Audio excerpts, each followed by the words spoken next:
পরশুদিন সন্ধ্যাবেলা 7:30 টাকা আপনাদের পেছনে অনেকে আমায় ফোনে জিজ্ঞেস করেছেন, আমি কোনো ক্যামেরায় বাইরে দিই ফোনে জিজ্ঞেস করেছেন। আমি বলেছি যে পরশুদিন 7:30টার সময় আমি বাড়ি ফিরছি, তার আগে 2:30 রাত্রির আমরা রাত জেগে। অনেকে জিজ্ঞেস করেছেন আমার পরিবারের কেউ অসুস্থ কিনা, তা নয়। কোথায় রাত জেগেছিলাম আপনাদের মিডিয়ার অনেকে ছিলেন সেখানে, বা আপনাদের মিডিয়ার মাধ্যমে জেনেছেন।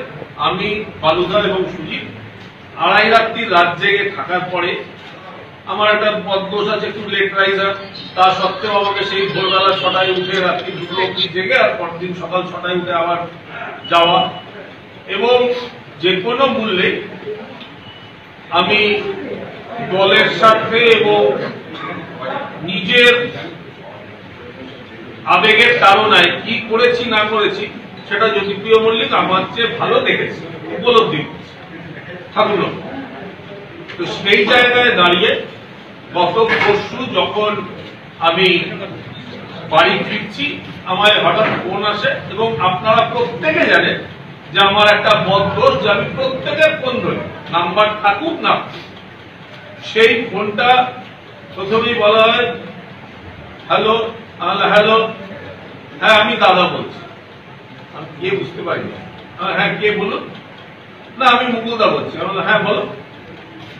তুই কোথায় আছিস? আমি বাড়ি যাচ্ছি। বললো আমি অনেকদিন তোদের সঙ্গে দেখা হয় না, আমি সল্ট লেকে এসছি, তোর এখানে আসছি। তখন নিশ্চয়ই আমি কি বলবো, হ্যাঁ এসো।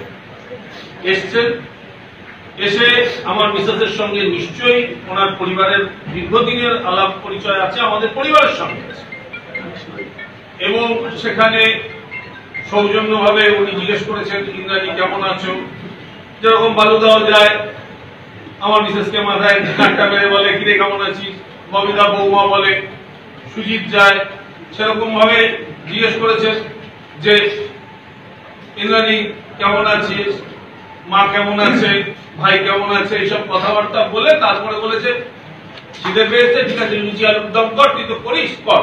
তো লুচি আলুর দম নিশ্চয়ই তৈরি থাকে না বাড়িতে, তৈরি করতে যেটুকু সময় লেগেছে তিনি খেয়েছেন। সেই সময় খেলা চলছে, ওই বিচ্ছিরি ভাবে বিরাট কোহলি আউট হয়েছে সেইটা দেখেছেন আপনারা, সেই সময় খেলাটা দেখছিলাম, ওরা বাড়ি করছে, সেও খেলাটা দেখেছে। এবং তার মধ্যে বিগত দিনে একদম আপনাদের বিশ্বাস করুন না করুন, আমি অন ক্যামেরা বলছি, শুধু দলের কোনো আমার উপরে কোনো চাপ নেই, দল কেউ আমাকে কিছু বলেনি, কিন্তু আমি অন ক্যামেরা বলছি আমার সঙ্গে কথা হয়েছে খেলা নিয়ে, ভারত হেরে গেল সেইটা নিয়ে, বিরাট কোহলি খেলতে পারলো না এইটা নিয়ে, এছাড়া নানুর, চমকাইতলা, কেশপুর এইসব নিয়ে গল্প হচ্ছে। সেইটা করার পরে সে খেয়েছে, বেরিয়ে গেছে। এবার নিচে প্রেস ছিল কি ছিল না এটা আমার পক্ষে জানা সম্ভব না, কেন আমি কোনো প্রেসকে ডাকি।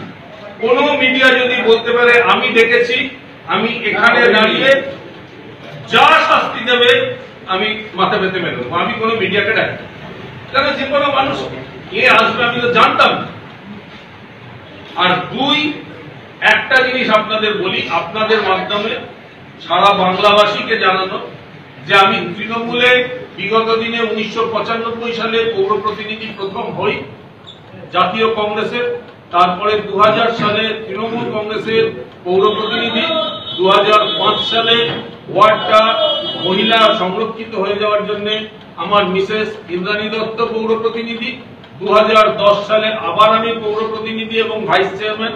তখন আমাদের দলের নেত্রী, তৎকালীন দলের নেত্রী রাজ্যের মুখ্যমন্ত্রী মমতা ব্যানার্জি বলেছিলেন যে সব্যসাচী তুই চেয়ারম্যান হবি, কিন্তু যিনি আমার বাড়িতে লুচি খেয়েছিলেন তিনি আইনটা দেখিয়েছিলেন যে না এটা হতে পারে না। যাই হোক হয়েছে। আর 2010 সালে আমি ভাইস চেয়ারম্যান হয়েছিলাম।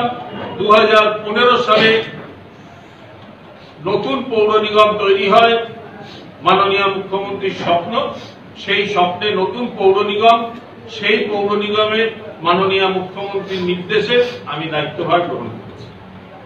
এইটা সেই জন্যে আপনারা কে কি দেখালেন, কে কি বললেন, এতে আমি আপনাদের করজোরে আপনাদের মাধ্যমে সারা বাংলাবাসীকে জানাই, এতে আমি লিস্ট বদলাম। আমার দলের নেতৃত্ব, সহকর্মী, সহযোদ্ধারা আমাকে চেনে, জানে, সেই জন্য আপনাদের সামনে নতুন করে আমার কোনো আইডেন্টিফিকেশন দেওয়ার দরকার। দলে ছিলাম, দলে আছি, দলে থাকি।